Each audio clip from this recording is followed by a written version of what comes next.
صباح الخير عليكم حبايبي، اهلا بيكم في فيديو جديد يا احلى متابعين في الدنيا.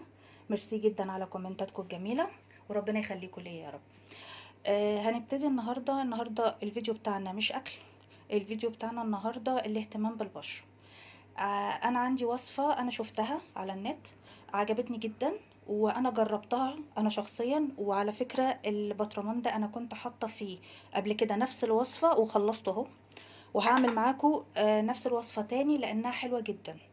هي الوصفة عبارة عن ان احنا بنشيل الهالات السوداء والانتفاخات اللي تحت العين. اكيد كلنا بنعاني من الموضوع ده وانا اولكم. فانا جربتها وعن تجربة دي احسن حاجة انا جربتها. لا كريمات بألافات الجنيهات ولا الحوار ده كله خالص. دي حاجة من عندنا من المطبخ وحاجة بسيطة خالص، وخطواتها كمان بسيطة خالص. يلا مع بعض نبتدي. بجيب خيارايه عندي وبجيب الكبة الصغيرة، بقطعها حتت كده في الكبة.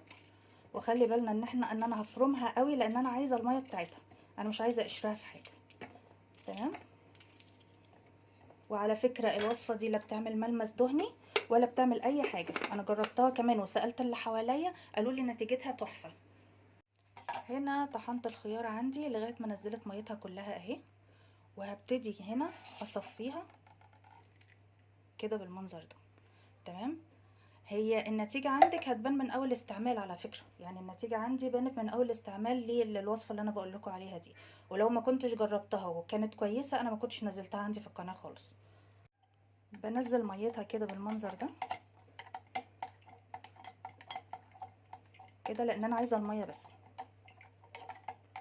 هو كل الموضوع بس ان انا قلت ايه، ان انا زي ما انا استفدت بيها بالوصفة دي افيدكم بيها انتوا اخواتي وحبايبي، ولازم اي حاجة اعرفها اقول لكم عليها على طول. اهي بالمنظر ده لغاية ما يبقاش فيها مية خالص. وانا بحب في الوصفات اللي هي اللي بنعملها في البيت ان انا اعمل بكميات قليله وتخلص واعمل غيره. يعني ما بحبش ان انا اعمل كميه كبيره وتفضل موجوده، لا بحب اعمل اول باول. فكفايه قوي تبتدي بخيارية زي كده. هحط عندي معلقه نشا مش مليانه قوي كده على ميه الخيار اللي عندي دي، وارفعها على النار.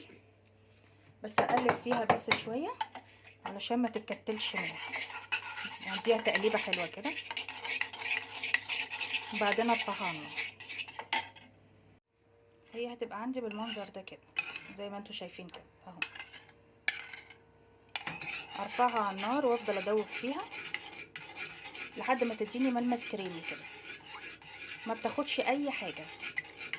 والغريبه ان الوصفه سهله وبامكانيات قليله بس النتيجه مسهله يا جماعه. هي حلوه الوصفه دي في ايه، ان انت لو انت مش خارجه يعني مش هتحطي كونسيلر تمام كده، وعايزه تريحي وشك برضو من الميك اب، وعايزه شكلك يبقى حلو في البيت مش بالهالات السوداء ولا الانتفاخات دي، هي الوصفه دي جميله قوي. بنحطها واحنا قاعدين في البيت عادي. انا فضلت اقلب فيها على النار لحد ما ادتني، بصوا القوام ده، بصوا كريمي ازاي اهو. هحطه بس في طبق واسيبه يبرد وبعد كده احطه في البطرمان. بصوا شكله. هو طبعا هو لونه كده مخضر، بس انت لما تيجي تدهنيه هو مش بيدي لون اصلا، هو بيدي لون بشرتك العادي. بفرده كده عندي في طبق زي ما انتوا شايفين كده، يبرد بس قبل ما احطه في البطرمان. وعلى فكرة الوصفة دي حلوة علشان كمان الكريسماس داخل والاعياد داخلة، وكل سنة وانتوا طيبين. ده بقى شكل الكريم النهائي اهو. بصوا طري ازاي اهو. وعلى فكرة هو بياخد لون البشرة يا جماعة، مش بياخد اللون ده، يعني مش بتبقي حاطة اخضر تحت عينك يعني، لا خالص، هو بيمتصه. وعلى فكرة ما بيعملش ملمس دهني، جميل جدا عشان تبقوا كلكم زي القمر ومنورين في بيوتكم بحاجة بسيطة خالص اهي. هبتدي بقى انقله، هو كده برد خلاص.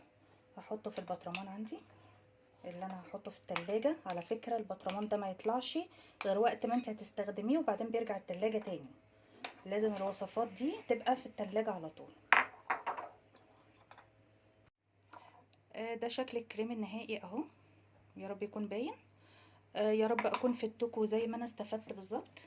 وكل حاجة اكتبوها لي في الكومنتات، اللي يجرب يقول لي والفيديو ده تدوه كام من 10. اكتبوا لي كل حاجة في الكومنتات، والفيديو اذا كان عجبكم ولا ما عجبكوش، وخلينا في الطبخ ولا ايه الاخبار. يعني قولوا لي كل حاجة في الكومنتات، هستنى ارائكم كلها، واشوفكم في فيديو جديد يا احلى متابعين في الدنيا. باي باي.